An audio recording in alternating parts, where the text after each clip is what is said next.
እዚኣቶም ሰባት ኣብዚ ከባቢ ክእከቡ ዝገበሮም ነገር እንታይ ኢልኩም ትሓስቡ? ኣብዚ መደብ ናይዚ ምስጢራዊ ቦታ ትሕዝቶ ክገልጸልኩም እየ። እዚ ቦታ ናይ ዕዳጋ ቦታ እዩ። ኣብ ዓመት ሓንሳብ ጥራይ ከካብ ዘለውዎ እናመፁ ዕዳጋ ሰብ ክገብሩ እዩ ዝረአ። ናይ ሰብ ዕዳጋ ክብለኩም እንከለኹ ንሸቕሊ ሽየጥ ዝነበረ ባርያ ዘይኮነስ ናይ ኣዋልዲ ዕዳጋ እዩ። ኣብዚ ቦታ ደቂ 18 ዝኾነ ኣዋልድን ድንግልነን ሓልየን ዝነበረ ኣዋልድ ዝእከባሉ ቦታ እዩ።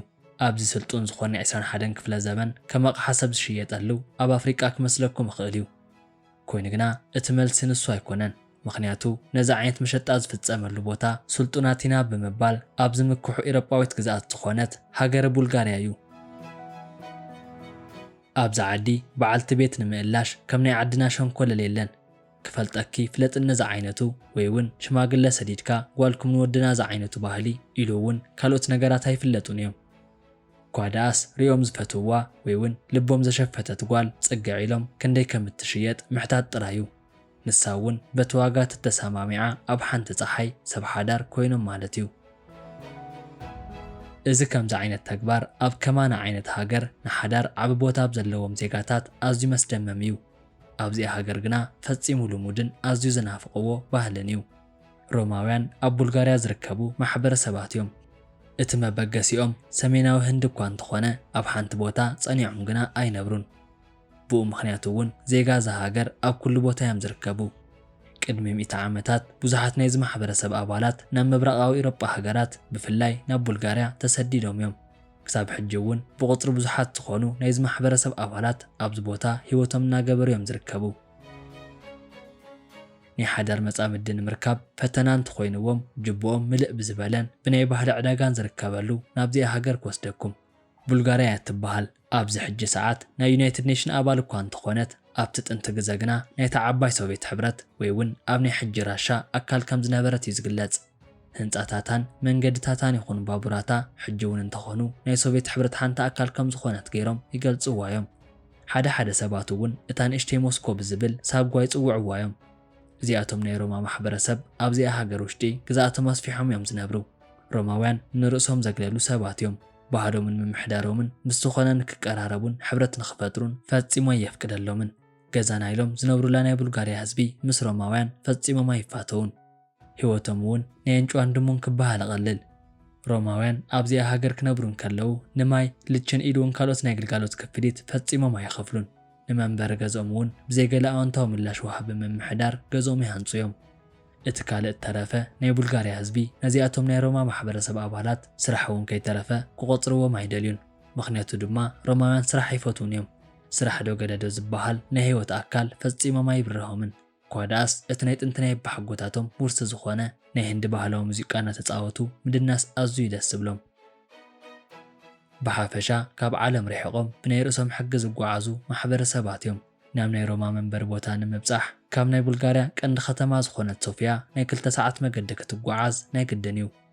ብሓደ ስም ሮማ ተባሂሎም ይጸውዑ እምበር ኣብ ውሽጦም ግና ብዙሓት ዓሌት ዝሓዙ እዮም። ካብኣቶም ውሽጢ እውን እቲ ሓደ ናይ ሎማዓንቲ መደብና ዝገበርናዮ ክላይጂ ዓሌት እቶም ቀንዲ እዮም። እዚ ዓሌት ናብ 18,000 ዝጽጋዕ ኣባላት ዝሓዘ እዩ። ናይ ሮማ ሓደ ኣካል ዝኾኑ ክላይጂ ዓሌት እምነቶም ክርስቲያን ክኾኑ ከለዉ ዋላ ሓደ ናብኣቶም ክሕወስ ዝደልየ ሰብ ናይ ግድን ናሃታቶም ናይ ዓሌት ኣባል ክኸውን ግድን እዩ። ኣብዚ ማሕበረሰብ ናይ ኣዋልድ ህይወት ከቢድ እዩ። ልዑል ዝኾነ ምቁፅጻር እዩ ዝግበረለን። ኣብ ደስ ዝበለን ሰዓት ናብ ደስ ዝበለን ቦታ ክኸዳ ይፍቀደለንን። ብሓፈሻ ቅድሚ ሓዳር ዘሎ ህይወተን ዳርጋ ማእሰርቲ ክበሃል ይከኣል እዩ። ኣብዛ ዓሌት ዝርከባ ኣዋልድ እውን እቲ ልዑል ክገብርኦ ዝኽእላ ነገር ናይ ፌስቡክ ኣካውንት ብምኽፋት ፎቶ እናተላዕላ ምዝርጋሕ ጥራሕ እዩ። በቃ እዚ ናይተን መብዛሕትአን ኣዋልድ ልሙድ ዝኾነ ናይ መዓልታዊ ህይወተን እዩ። ኮይኑ ግና በቲ መልክዕን ተማሪኹ ናብኣተን ምስ ዘቐረበ ወዲ ተባዕታይ ምትሕቑቋፍ ይኹን ምስዕዓም ወይ እውን ንብሕቲ ምርኻብ ፈጺሙ ክልኩል እዩ። ምናልባሽ ንዓኣተን ንምርካብን ንምልላይን ዝደለየ ሰብ ናይ ቆፀሮ ቦታኦም ክኸውን ዝኽእል ኣብቲ ናይታ ጓል ገዛ እዩ። ካብኡ እውን ብናይ ቤተሰባት ዕዝብቲ እቲ ሌሎኦም ወዲኦም ንሱ እውን ናብቲ ዝመጻሉ ቦታ እዩ ዝምለስ። ኣብዛ ዓሌት ምህሮ ሓንቃቕ እዩ። ሓንቲ ጓል እንተገዲዱ ክትማር እትኽእል ክሳብ ካልኣይ ደረጃ ጥራይ እዩ። ካብኡ ንድሓር ንርእሳ ማዕሪጋ ነፀባቢቓን ናብ ዕዳጋ ምውፃእ እዩ። ኣብዚ ዝርከቡ ሰብ ሓዳር እውን ነቲ ሓዳሮም ዝመስረትዎ ብኸምዚ መልክዑ እዩ። ናይ ኣዋልድ መሰል ካብ ዓቐን ንላዕሊ ተጨቆነ እዩ። ነዚ ሓሊፉ ድሕሪ ሓዳር እውን ንሕድሕድ ምንቅስቓሳታ ኣብ ናይ በዓል ቤታ ኢዱ ዝወድቕ ድሕሪ ሓዳር ናይ ብዙሓት ዋልዲ ዕዱል ናይ ገዛ ሓብሓቢት ደቁ ብምዃን ነቶም ቆልዑት ምዕባይ ጥራዩ እቲ ብሃንቀውታት ጽበይዎ መዓልቲ በጽሕ ኣዋልዱ ይኹና ደቂ ተባዕትዮ ተመርዓውን ዘይተመርዓውን ብሃንቀውታት ጽበይዎ ናይቲ ማሕበረሰብ መግለፂ ዝኾነ ኣዋልድ ናብ ዕዳጋ ብምውፃእ ንርእሰን ዝሽየጣሉ መዓልቲ በፂሑ እዩ እዚ ኩነታት ኣብ ዓመት ንሓንሳብ ጥራይ ዝካየድ ብምዃኑ ብኩሎም ሰባት ዝናፈቕ እዩ ኣዋልድ ቅድሚት መዓልቲ ተቐዲመን ኣብቲ ዕዳጋ ማዕሪገንን ፀቢቐንን ክረአያ ዝገብር ጫማን ክዳንን ክዕድጋ እዩ ዝረአ ኣብዚ ዓሌት ናይ ወዲ መልክዕ ዝልክዓሉን እቲ መሸጣ ዋግአን ክባርን ሕሳርን ክኸውን ዝገብሩ ብዙሓት ነገራት እኳ እንተሃለዉ ድንግልናአን ሓሊን ዝፀንሓ እንተኾይነን ግና ካብ ኩሉ ንላዕሊ ቅድሚት ዝወሃቦ ጉዳይ እዩ ድንግል ዘይኮነት ጓል ካብኣ ሓሊፉ ንቤተሰባ እውን ክተዋርድ እዩ ዝረአ ካብቲ ማሕበረሰብ እውን ተገላሊት እያ ስለዚ ክሳብቲ ናይ ፈለማ ሓደራ ግዜ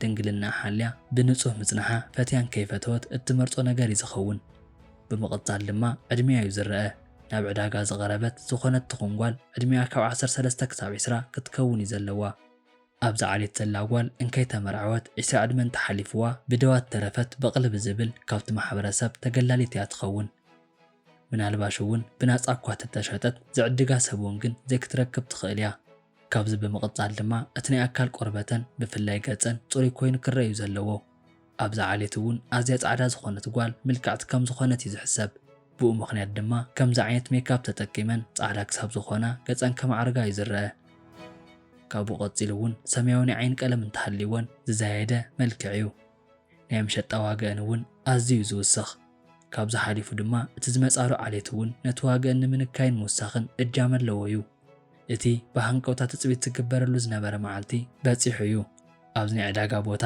ሰባት በብቦትኦም ሒዞም እዮም ዝርከቡ ሃንደበት እውን እዚ ናይ ዕዳጋ ቦታ ብብዙሓት ሰባት ይምላእ እቲ ዕዳጋ እውን ሽዑ ይጅምር ኣብዚ ቦታ እውን ኣዋልድ ጥራይ ኮናን ዘለዋ ኣወዳት ብወርቂ ዝተሰርሐ ዓበይቲ ናይ ክሳድ ይኹን ናይ ኢድ መፀባበቒ ብምግባር ነቲ ዘለዎም ናይ ሃብቲ መጠን ከርእዩ ይጅምሩ ብምቕጻል እውን ናብታ ዝፈትዋ ጓል ፀጊዕ ኢሉ ሰላምታ ብምቕዳም ነቲ ክዕድገሉ ዝኽእል መጠን ብግልፂ ይዛረባ እቲ ተፀውዕላ ናይ ገንዘብ መጠን ይኣኽለኒ ኢላ እንተሓሲባ ጨርቀይን ወርቀይን ከይበለት ምስቲ ዓዳጊኣ ተተሓሒዛ እያ ትኸይድ ካብኡ እውን ፍቕርን ናይ ሓዳር ህይወትን ሓደሎም ይጅምሩ ኣብዚ ናይ ኣዋልዲ ዕዳጋ ቦታ እቲ ማእከላይ ናይ ኣዋልዲ ዋጋ ካብ 10,000 ክሳብ 20,000 ዶላር ይበጽሕ እዩ ኣብዚ ሕጂ እውን እንተኾነ ነቲ ዕዳጋ ክውስኽን ክቕንስን ዝገብሩ ነገራት ከም ዘለው እዩ ዝፍለጥ ብጠቕላላ ኣብዚ ዓሌት ውሽጢ ብኸምዚ መልክዑ ሓዳሮም መስሪቶም ህይወቶም ኣብ ምግባር እዮም ዝርከቡ